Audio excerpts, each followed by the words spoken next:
I'm part of the Historic Society. We had a board meeting a couple months ago, I think. We had this idea. Maria, you were part of it. Where's Maria? She's hiding back there. We're like, let's do a coffee table book. And just an idea. 3 weeks later, Charlene sends me an email. It's like, it's done. I did it. I finished it. Wow. So we've got them for sale. They're $45 a piece. It's a fundraiser for the Carpenter House and the Telephone Museum.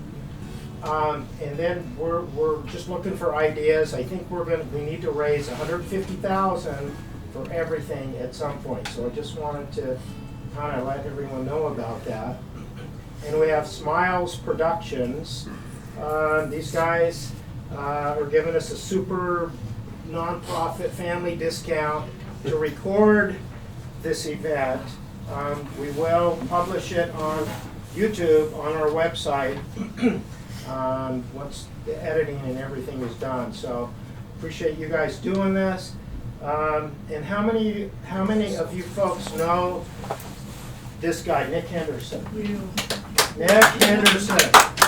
Nick, autographs after the meeting, $5 a piece. Bargain. Well, they're my autographs. Okay. You want to sit down? I think what we're going to do is kind of an interview format. I'm just gonna ask Nick questions for the next hour and kind of, get to know who he is, get to know a little bit about the history of Roslyn, the history of the area. The folks that don't know Nick, he is like he's the guy. He's the local historian. Right, Nick? So, can you guys hear? Can you hear us okay? Can you hear everything? Can you guys hear here? Because we got a mic if we need it. Which, Nick, you want to try that? See what it's better. How's this sound? Yeah. Okay, I'll talk loud. All right. Well, I think to get things started, Nick, can you just tell us a little bit about yourself?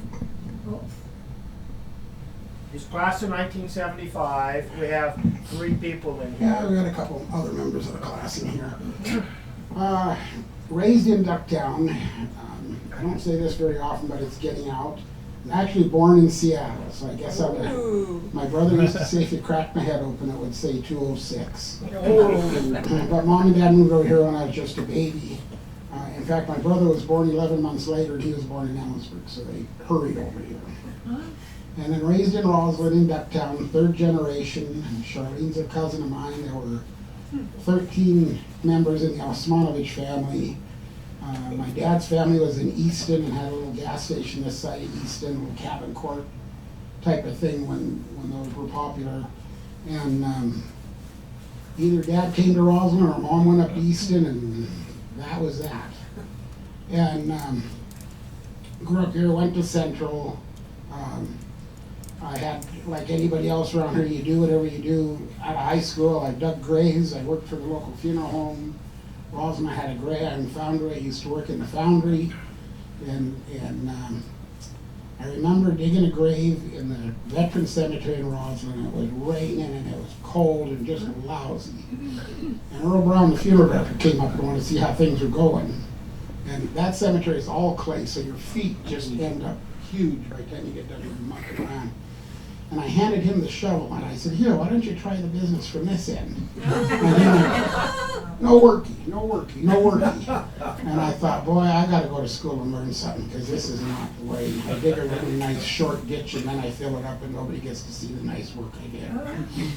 So that's got me out of manual labor, and I worked in California, went to school down there, stayed down there for a few years, came home, did different jobs. I worked at the Marin County Coroner's Office just north of San Francisco in California, and worked for a large funeral home down there. And so I knew some of the coroner business, and so when our county got big enough to elect a coroner, I threw my hat in the ring, and that's been like 12 years ago or something like that. Anyway, got a year and a half to finish my third term, and then I'm done. A week after my third term, I'm turning 70, and I'm not working when I'm 70. That's just all there is to that. And that's about it for me. Gordon Jones was one of my classmates. I helped him in school. I let him copy a lot of my tests so he could. Thanks, Nick.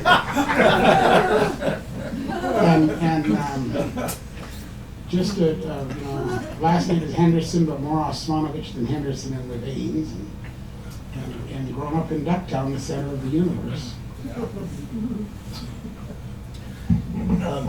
Nick, tell us some of your first memories, like your first memories of life in Roslyn when you were just a kid. Well, a lot of the people that lived in Ducktown were Croatians and Slovaks. And a lot of them, the immigrants, they still spoke the old country languages. And for a long time, my brother and I thought our name was either Odidoma or Molly Purtz, because that's what they always yelled at us. Well, Odidoma meant go home. That old man walking across the street, and then we'd get out the front yard, Odidoma, Odidoma. And if we tried to go out the backfield, that old man there, Stornik up on the highway, and he'd, Odidoma, Odidoma. And then next to us was Tony Brozovic, and he'd say, hey, Molly Purtz, come here. Hey, Molly Purtz, do this. And Molly Purtz was a little fart. So we didn't know what our names were, you know. But it was fun. Growing up there, I came on my grandma Osmanovich. Every day there was a big pot of soup on the stove, and the house smelled so good. And then at Christmas time, she'd make povitica, which is a walnut roll kind of pastry thing. At Easter, we'd have Easter sausage, which was egg and pork in a big casing, and we had chickens and ducks, and had a huge garden in the backyard, and canned everything. We never went to the store. We'd go downstairs and get whatever we needed off the shelf in the fruit room, and then play. We had the whole ridge. We'd go across the street, either cut through Sims's or Long's yard, and then you're in the woods, and sometimes we'd end up all the way into the west fork of Tianaway, you know, because it would be home before dark. And that's the way we did it. Behind the big rock dumps in Roslyn, behind City Hall, is a bunch of sandstone. We call them the rocks. We'd climb all over those rocks and make forts and carve our initials in, that kind of stuff. And then we got a little older, an uncle of mine that lived uptown, he got horses for his kids. We'd get on the horses, and we had horses too. My uncle worked for the Forest Service and packed for the Forest Service. And get on the horses, and up on the ridge we'd go all day long. Nobody knew where we were, no adults with us, dude. It was just pure freedom. It was fantastic. It was just but boy, you didn't do anything wrong in town because everybody knew who you were. And they had a network of spies that, you know, the CIA would like to have that bunch working for them. And then when you did go uptown, well, then when I started school, the Roslyn School was still up. Our district hadn't consolidated yet. One of my classmates, John Martin, he lived up on 4th Street, so one day a week we'd run up to his house, and his mom would make us grilled cheese sandwiches for lunch, and the next day we'd go down to the freezer shop. There was my aunt's hamburger joint where the Roslyn Cafe is now, and she'd make us a hamburger for lunch, and then from there we'd head back, and there were 2 bells for lunch up there. One bell dismissed everybody for lunch, and the kids that lived uptown could go home for lunch. Everybody else went to the lunchroom. Then there was a second bell that released you from the lunchroom out to the playground. But us kids that ate away from school couldn't come back until the second bell because they didn't want us disturbing the kids in the lunchroom watching us play, and they're still stuck in the lunchroom. So we'd stop at the City Grocery, which is now the Stone House on 2nd Street. And a lady named Gertie Jaderman worked in there, and I'd give Gertie a peck on the cheek, and she'd give each of us some penny candy, and we'd sit out on the stoop in front of the store waiting to hear that second bell and then run back to school. It was a good place, just absolutely perfect, you know. Well, our playground, we had a little bit of a playground that's at the school, but then our main playground was the city park across the street, so we'd go over there and play baseball and football, and it was a huge park there in Roslyn. and you just couldn't beat it. Okay. The first time I met Nick in his office in Ellensburg, I looked, he had on the back wall, he had a framed picture of his kindergarten graduation diploma. Not a picture, the original. Yeah, I mean, it was like, I like this guy. So, Nick, I'm kind of, Stacy was like, earlier tonight, you have, 27 different nationalities in the cemetery, I think, and you had 24 different taverns in Roslyn. How was that possible? Usually each ethnic group had their own tavern. The Croatian had a tavern owned by a Croatian and Italian and whatever. And they even had a lot of blacks in Roslyn. In the early days, they brought them in as strike breakers. So at one point, 51% of the population was black. And they had Shepperson's Hall, which was a pool hall and bar, and then a meeting room upstairs. And the Italians, most of the Italians settled in Cleellum. And the reason the Italians settled down here and the blacks settled in Roslyn got first choice.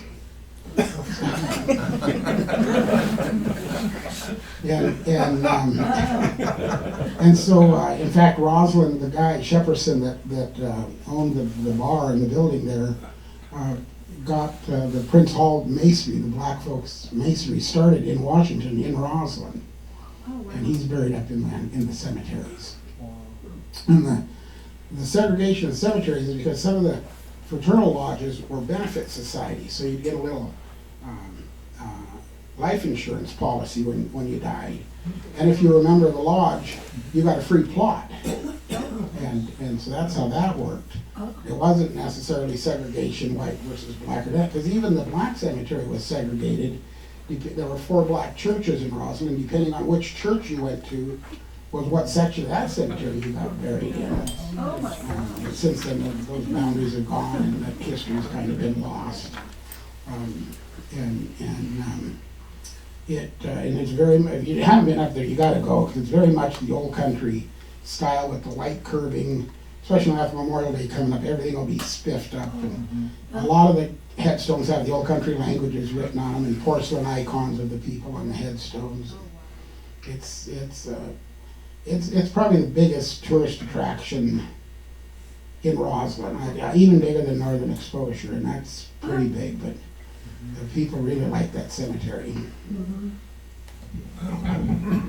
Okay, I think Stacy mentioned a circus. You saw a picture of a circus in the book. I did. I saw a picture of elephants. You mentioned that triggered a story that Nick told me about the snake lady that was part of the circus. Nick?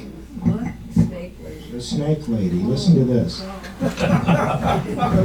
The circuses would come through town like they did everybody's town. So at one point, Roslyn had a circus in town, and they had a snake charmer.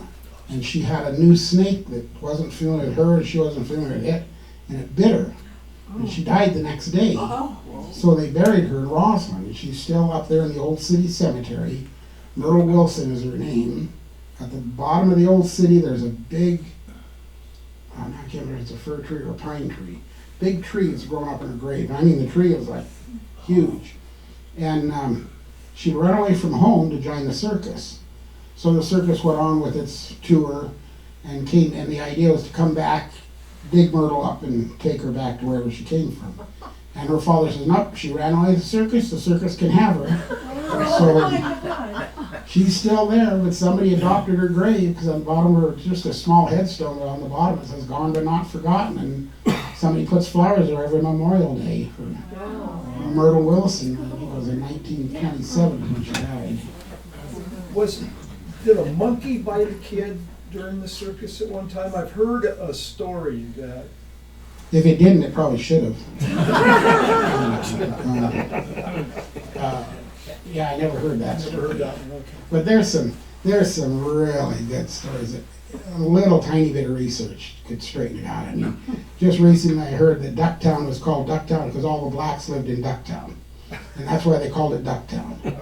I said I grew up in Ducktown. There were no blacks in Ducktown. There was Croatians and Slovaks and a couple of Russians. And that was it. And it's Ducktown because people let their chickens and ducks and geese run loose, and it's kind of swampy on that end of town. And that's where it got its nickname. It just stuck. Okay, I'm just thinking, back in the day, there was a coal miner that was a woman dressed up as a man. How many of you have heard this story? Yeah, she came, she wanted to save money to start a restaurant, I believe. And Nick, do you want to tell us a little bit about that? Her name was Gloria Bailey. She went by Tony in the mines. She worked right in the face, loading the cars just like the men did. She didn't shower in the shower house. Each mine had a shower house, and she didn't shower there, but some of the guys didn't. They'd go home and shower. And she would keep her masquerade up even off shift. And she wanted to, that was the best money, was mining coal. And she wanted to save some money to open up a restaurant. So one night she was in the tavern having a beer, and she went into the ladies' bathroom. And the night cop happened to be in there, and so he went in to see why is a guy going in the ladies' bathroom and got busted and left town the next day. And the story is that she headed for Wenatchee to pick cherries, but we lost track of her. So a few years ago, the Heritage Club and the museum said, if we can find her, we'll fly her back here to make her Queen Coal instead of King Coal. And so my brother started looking around and found her family in Southern California.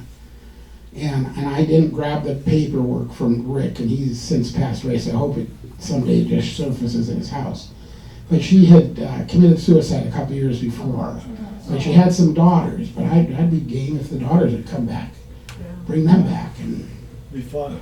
yeah, because guys, nobody knew she was a woman. There's pictures, not in Charlene's book, but in some of the Roslyn books. There's pictures of her. It just looks like a slight built guy. And then I didn't know. There's a guy down here in Claremont, a businessman, Tony Sandona, was my godfather. And Tony was her executor of her estate when she was mining coal. And he never said anything. I never thought that there was never a connection. And I'd asked Uncle Tony about her, because I'd have pinned him down on that. And it was illegal for women to work underground then. So that's why there was a disguise. So she had to fake it. But shoveling coal, and some of our coal seams weren't very tall. They were like 5 foot, 4.5, 5 foot, some even shorter. So you're humped over all day shoveling coal onto what they call the van liner conveyor that took it down to where you loaded it in the cars. And it's big chunks. It's not like the neat little stoker coal you see. It was chunks of coal. And she was the only lady that we know of that worked. And that was in 1949. And since she was 18 when she did that, so that's what I think, well, she could still be alive. But had committed suicide tragically. And so that was too bad. That would have been a really cool story.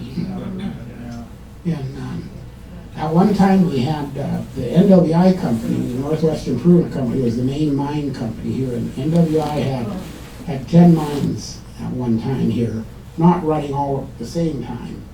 But they had number 3 in Ronald, which was the largest mine and the longest working mine. And when number 3 closed, it had 56 miles of tunnels in that one mine.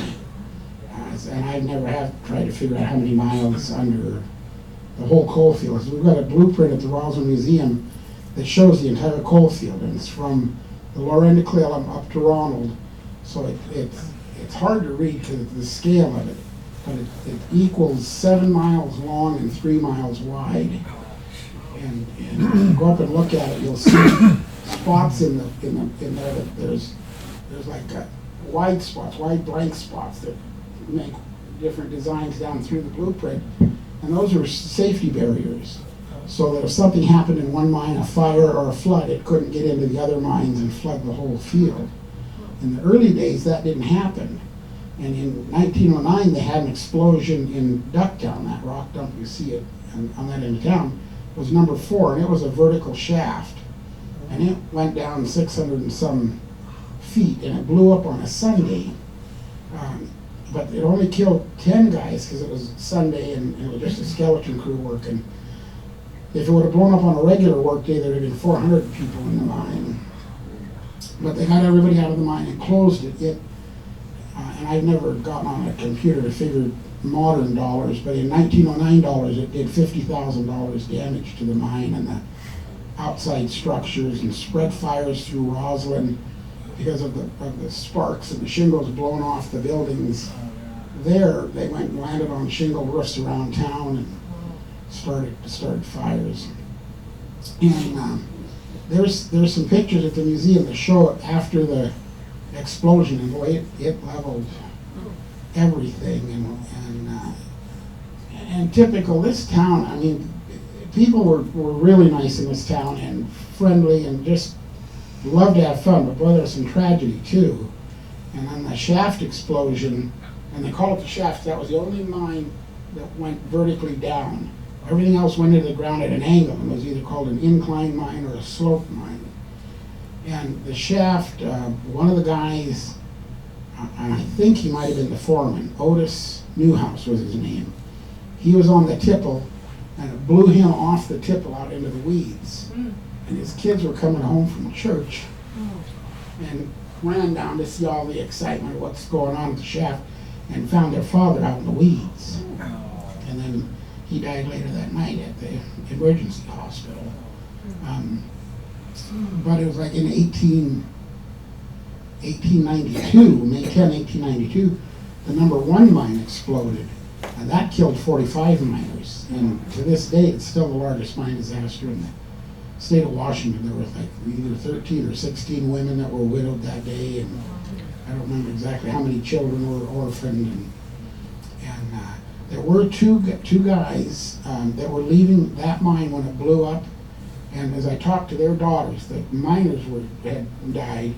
And they remember the stories of their father telling them when it blew, the force of the explosion blew them out of the mine, blew them clear of the mine entry. And when there's an explosion in a mine, if you look at a modern picture on the news or in a book, and the mines look kind of white underneath and kind of grayish color, that's bentonite, which is a bonding compound. So when a mine explodes, it naturally forms methane gas, which is explosive. So if you walk into methane and a spark, and it just takes a spark, it's kind of like a gas lantern when you're camping, and it will make the woof explosion, and that woof explosion shakes the coal dust loose, and that is the big explosion that tears the mine up and does all the damage and injury to it. I talked to miners that worked in number 9, which is out on this Arcadia property where the winery is now. And the number 9 mine worked into the old number 4 shaft workings. And they were able to pull some coal out of that. I talked to miners that said you couldn't believe the beautiful work those old miners did. They still had the harnesses and the mule stations and groundings and perfect right angles at the corners. And he was just really bragging up the talent those old miners had in digging through that stuff.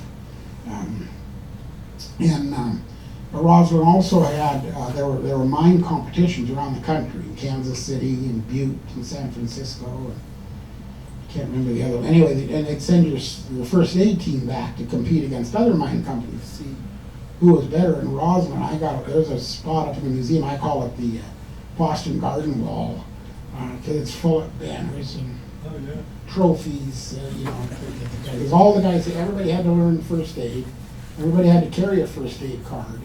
And then plus you had a big, kind of a diploma-looking thing to take home, and carry a little first aid kit that looked about the size of a sardine can that was sealed to be carried down in the mine.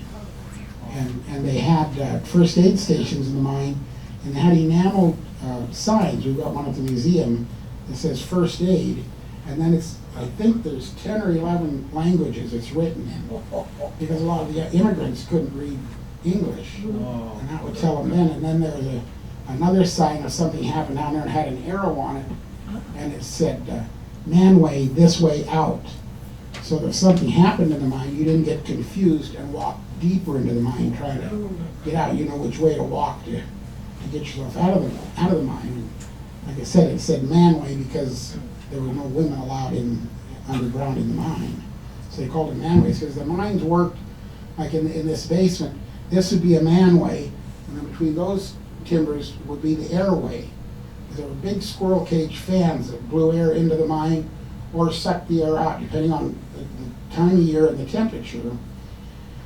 And so all the action happened in the manway. But there were times there were cave-ins and floods that they walked out the airway and walked out the fan house. Because they would deliver air into the mine, and in the winter they would reverse it and let's see, they reverse it and suck the mine in and exhaust it out the main entryway, the main portal, because that way the air would heat up as it circulated down in the mine, kept the portal from icing up. And this reversing of the fans, they were electric fans. In the number 4 explosion, the mine was on fire, of course, and the mine superintendent was suffering from typhoid fever, but was still well enough and alert enough. He had him reverse the fans and suck the air out of it and suffocated the fire that way. And then that's when they started those safety barriers so you couldn't spread from one mine to the other mine. Okay, in reading the history of the mines, there was a mule that, there's a couple of mules that one would quit. I mean, tell us that story, Ned. When they'd hook up the coal cars to pull out of the mine in the early days when they had mules, each coal car basically would be about 1,000 pounds, or maybe, no, 2,000, it'd be a ton apiece. And there was a mule in Patrick's mine in Ronald, which was an independent mine from NWI. That was the Roslyn Cascade Coal Company owned by the Patrick family. We all just call it Patrick's. And an uncle of mine worked there, one of my mom's sisters, and that mule would count the clicks when you're hooking the cars up. And I can't remember the number right off the hand, but if it had one too many click, it wouldn't pull. It must have been a union mule. It only pulled so much, and that was it. So they'd have to hook the cars together down below, and then push 2 cars at once to trick him to get it out of there. And the mules were kept. When you go up to Lake Cleellum, just before you turn off to go to the dam, or South Lake Cabins Road and Tom Wright Road, that field was all clear. Even when I was a kid, they still had a whole lot of pine trees in it, and that's where they pasture the mules for the mine. And when they bring up, and they keep them in the mine, and they had like stables, underground stables. So when they bring up, they put burlap bags over their eyes, so the sun wouldn't blind them when they come out of the sunlight. And the number 4 mine, for luck, we've got a postcard at the Roslyn Museum of a cat they found several days later when they were recovering the bodies. The cat survived the explosion. He must have been back in a side tunnel. There's a lot of tunnels that went off the main shaft, and he must have been in the right spot at the right time and came out of it alive. I think we should name him Lucky.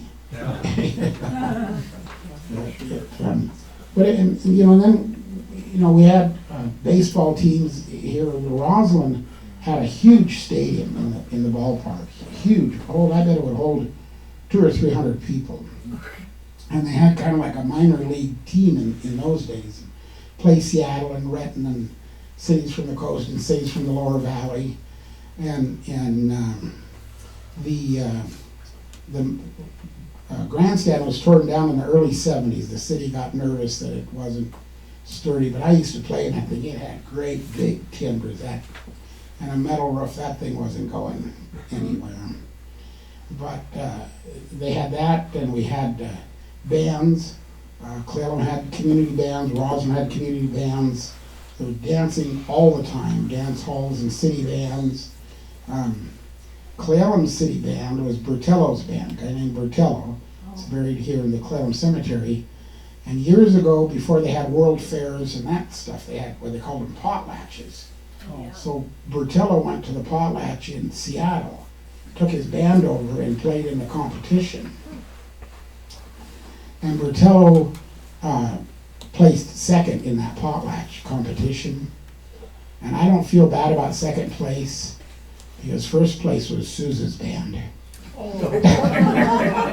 So that's not too bad if you can do second to Susan. And he wrote music. Ellensworth, the university's got some of his music. And there was another guy, Ernie Bresnikar, that had the Music Makers and the Ernie Carr Orchestra and played swing music. And a couple of his people ended up teaching in the music department at Central.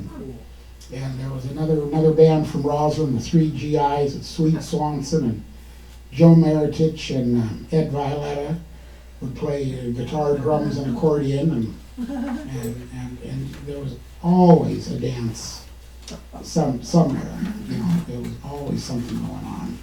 It was an exciting place to be.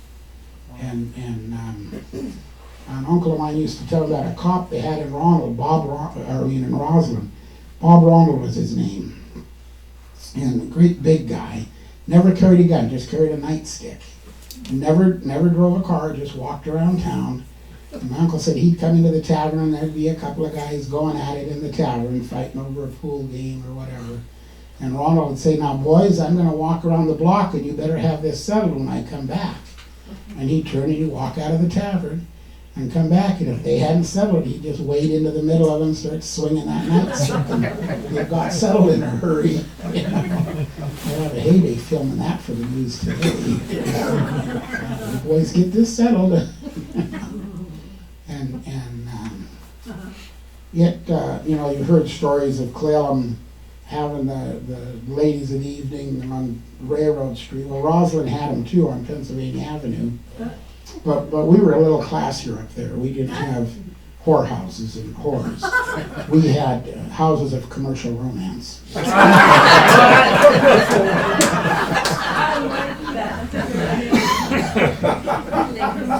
Yeah, I was kind of upstairs at the upstairs here in the museum. There's information on that. And Clallam, apparently, Roslyn was the town to raise your family, and Clallam was different than that. I think, yeah, we had like 5. Well, we have a presentation coming up on that pretty soon, so I won't go into it a lot. But Nick, you had an uncle. I remember reading or listening to you that you really, you guys worked together. He was just a good guy, and you want to tell us just a little bit about him? That was my Uncle Steve. He's one of the older ones in the family, and he never got married, lived at home, helped Grandma out at home when my grandfather died of leukemia and was crippled in the mind. At number 9, he was crippled when my mom was like 5 or 6 years old, and then had to blew his knee out and had to wear a polio type brace. Remember those big metal things that polio people would have to wear. And so one day I talked to one of the old miners, and I said, "Hey, did you ever work with Grandpa in the mines?" And I go, "Oh yeah," he says, "I was with the old man when he got nailed." I said, "Oh, what happened?" And they'd made it out of the mine, finished the shift and got out of the mine, and were standing along the tracks, and a trip came by. The trips are the little mine car trains, and they had a timber saw. And timber saws are about that long, and they got big teeth like a crosscut saw. And 2 of them were thrown up on the loaded coal car, and as it's clickety-clacking up the tracks, it kind of vibrated off to the side and went by Grandpa and caught him in the back of the knee and tore his knee up. In those days, there was no surgery, you know. But and then he ended up dying of leukemia, and my uncle just took care of Grandma and helped around the house. But he, when I knew him, when I was a little kid, he just liked to fish and hunt and stay home. But the rest of them, and Uncle Steve, you could get him to tell some stories once in a while. He had charge accounts at the whorehouses. I have never heard of anybody that had credit. And there was one that was behind, across the street east of the Sunset. There's apartment buildings in there now. Behind that, south of that, on the corner of Railroad Street, was a little stucco building, little single-story stucco building. I remember when I was a kid, it was just a rotten old building. But that was one of the houses, and it was called the Stucco. So one day my uncle and I were taking a ride out to Teanaway, and just for whatever reason we ended up going down Railroad Street, and they had torn the stucco down. There was just foundation left. And we went by that, and Uncle Steve goes, "Oh, the stucco! They tore the stucco down." I said, "Uncle Steve was going to cave in." "Oh yeah, but that was a stucco. They should have torn the stucco down." "Oh no, the stucco all the way out to Toronto." I heard that. Did they have a punch card? They had health cards, but the doctors would sign What is it it? The punch cards for the hookers. for what? For the hookers? Well, the guys would get these. I heard. I don't know. My uncle never told me about that. A punch card at the whorehouse? Yeah. Well, I was telling you earlier, the guys would. Hey man, I got a punch What do you card. think? We're gonna see your bones there? I mean, they might have. I mean, any of the old timers, you won't get them to badmouth the hookers because they would donate to the policeman ball Yeah. and the school funds, and they couldn't hang out in town. On a day off, they had to leave town. Where the antique store, what's the antique store called? Granny Goose, I think, down by the telephone museum. That was a Studebaker dealership, and it had a big turntable in the back, so you could pull a car in and then around the turntable to get it back into spot. And a lot of his clients were hookers, and that's where they parked their cars, and then the days off they go get the car out of the garage and take off somewhere. But nobody. And I got another friend that told me when they were in high school, they would cruise up and down Railroad Street and heckle the hookers and whatever. So one of the guys had a camera with a flash bulb on it, but no film. And his dad used to have an old Ford, and he had a spot. If he had to outrun somebody, he'd go up by Lake Cleellum, and he could pull off the road in between a couple of pine trees, and that old Ford fit. Well, one night he had the Chrysler, and didn't realize the Chrysler was bigger. And they were coming by one of the whorehouses on Railroad Street, and a bunch of Ellensburg businessmen were coming out, and they hung out the window and shot the flash cube at him, but no film. Well, the business guys weren't too keen on that and chased him, and they got away by pulling into his spot up by Lake Cleellum, but he got all four fenders of that his dad's Chrysler on trees getting in there, and had to explain that to his old man. It was a good plan right up until that. He was close. And I don't know, what else? What's another question? You know, I was just thinking, what would you like this area to look like in the next 50 years? Where would you like to see Upper County go? I'd like to see some manufacturing come in, so we could have some good paying jobs. I think we need another plant like Shoemaker. The Hine family owns Shoemakers, and they started out in the company store in Roslyn. And when they outgrew that building, they built the plant, and then they've added on to the plant down here. I've had people bellyache about it, but Shoemaker bought my mom's first house and fed us when we were kids on Shoemaker wages. So I think another Shoemaker would be just grand, because I think they have about a 200 people payroll when they get rolling in the summer, and they're really busy in the building business. And then I'd like to see downtown stay historic. If you build anything new downtown, it should be built with a facade that kind of match the rest of the town. Yeah. Roslyn's already has ordinances in there. You can't build a building downtown without it looking old with the false front and the Yeah. wooden front. And we have the land, I think, if we have some landowners that would sell and, romance some companies over here, come over here.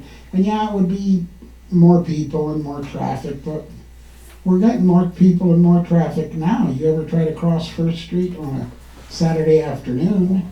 So at least have some wages and tax benefits to the community. And nothing stays the same anyway. I mean, that's just, it's not the same when, my brother would bellyache it wasn't the same, and I'd say, Rick, go to Roslyn. Auntie Mary's not making maple nut ice cream anymore. Liza Christinello doesn't sell So Delicious orange pop. Beanie's Plusher's not giving hot dogs away to the kids. That's just the way it is. You want to get that stuff, you got to go to the cemetery because that's where they're laying now. So nothing stays the same. But it would be nice to somehow keep the home flavor. And I don't know exactly how that would happen. I know I worked for Trend West when they first came to town. I was the first guy on this side of the mountains hired as a community relations manager to get everybody convinced it was a good idea to build a 7,000 acre resort. Which made me drink a lot of beer at home because I couldn't go down to the tavern because it wasn't a safe place to go. But we tried to keep the local names and try to get it to fit in with the community. And that's what I like to see, because there's going to be future developments. We got a McDonald's here, we got a Dairy Queen. I mean, those things are coming. Someday we'll probably have a Denny's or something like that. And just have it built so it fits, the community. You don't have this weird modern looking building in the middle of town. And more community activities. We used to have a loggers festival over in South Clayton. It was a huge loggers festival. Huge. Had a cement pond over there where they do log rolling and tug of wars and two big spar poles where the guys would climb and ring a bell at the top of the pole and race down the pole, and axe throwing and chainsaw cutting. It was a big deal. And my mother would get into that. She's got I think it's a second place trophy for truck driving, and they'd get these old pickups in the 50s.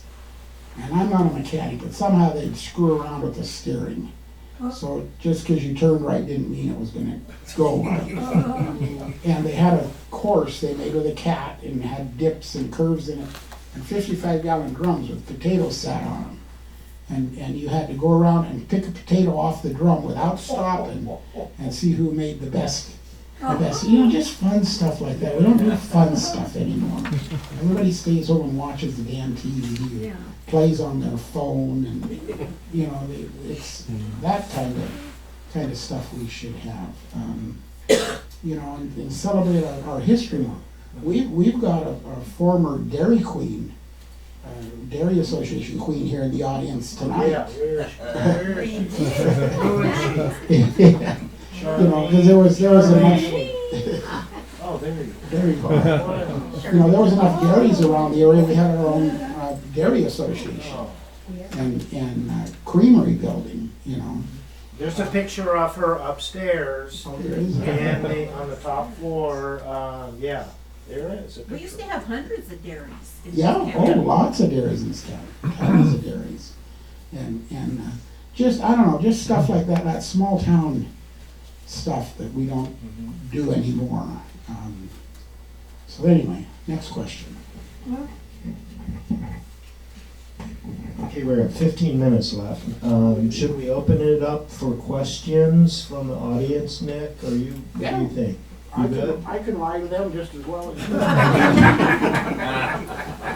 You guys have anything you want to, Greg? Where does Ducktown begin and Hoffmanville end? Ducktown starts up where Pete's Wrecking Yard is on California Avenue, and officially goes down to South Avenue where it tees.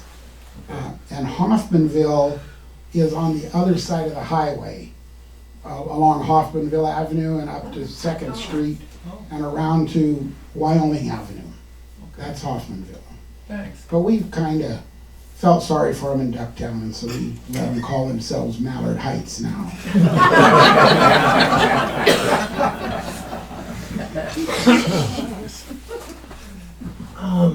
I just read a book, The Great Thief.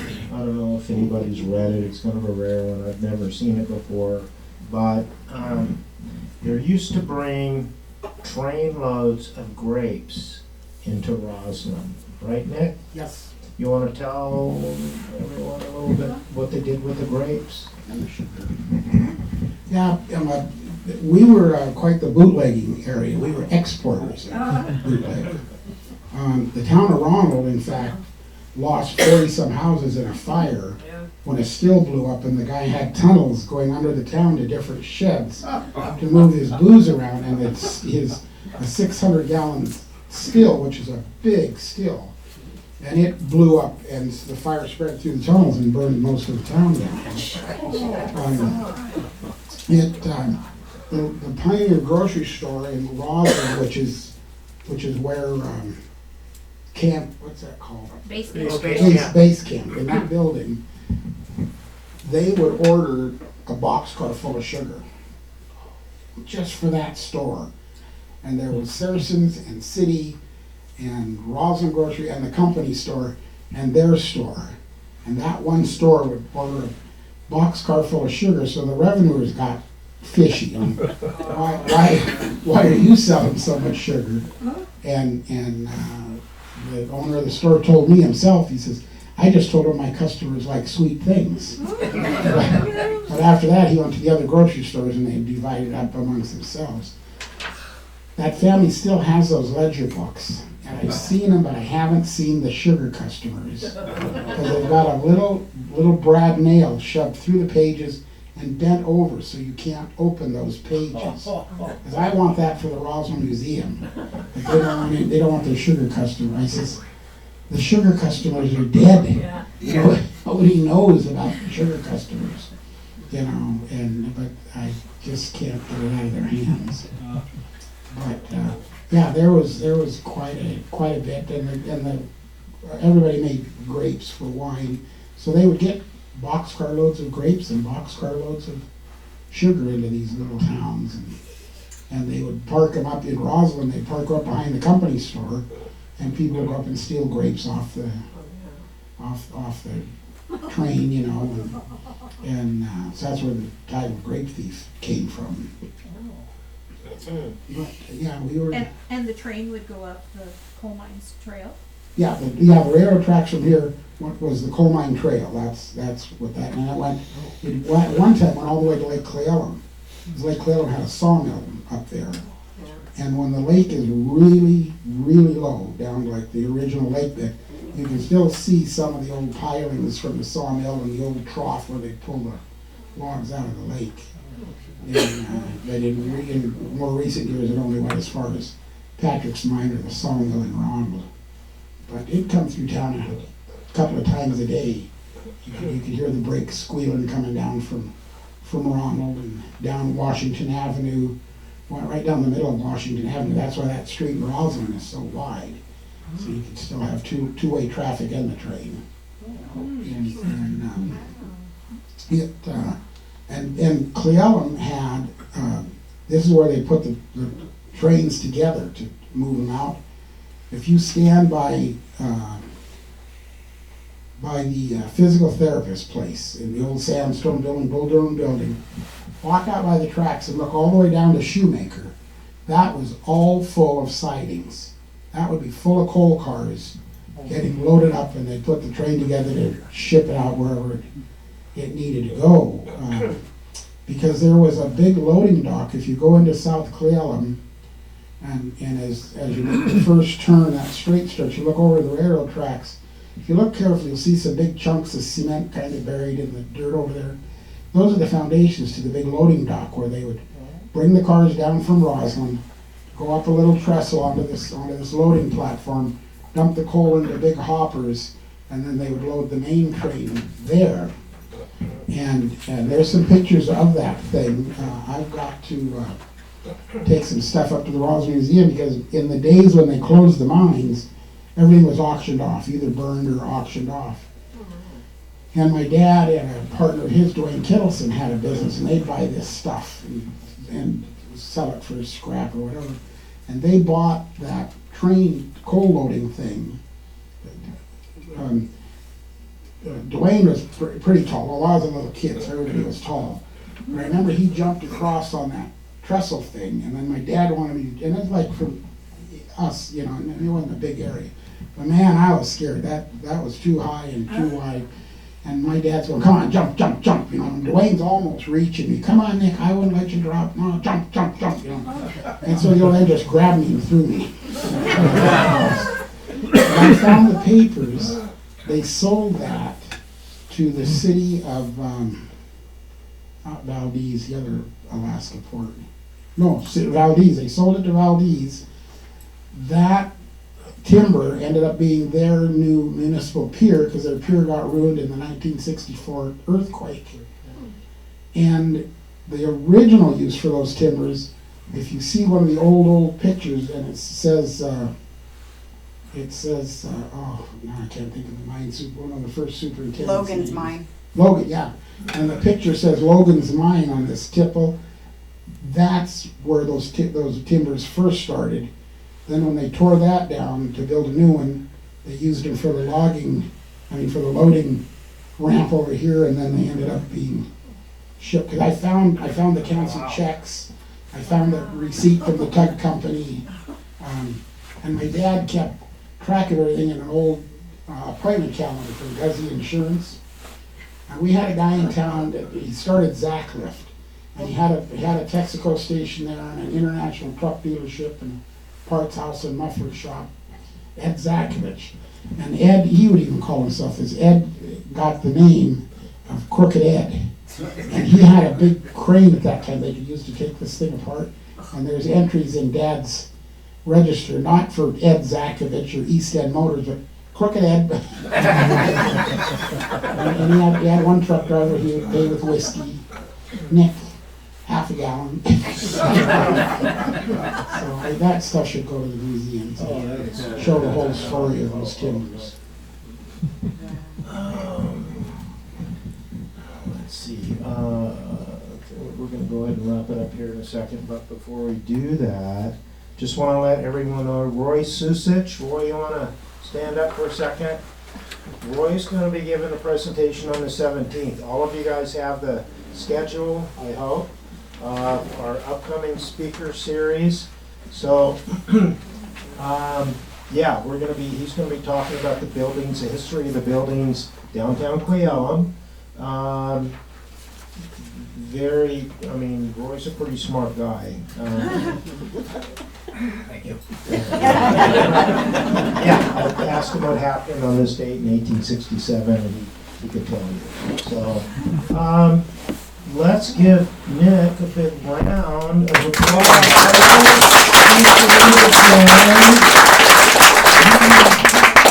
For an autograph. Yeah. So yeah, don't forget we've got the books for sale. Next event is coming up on the 19th. Hope you guys enjoy these series. I think it's just a cool thing for the community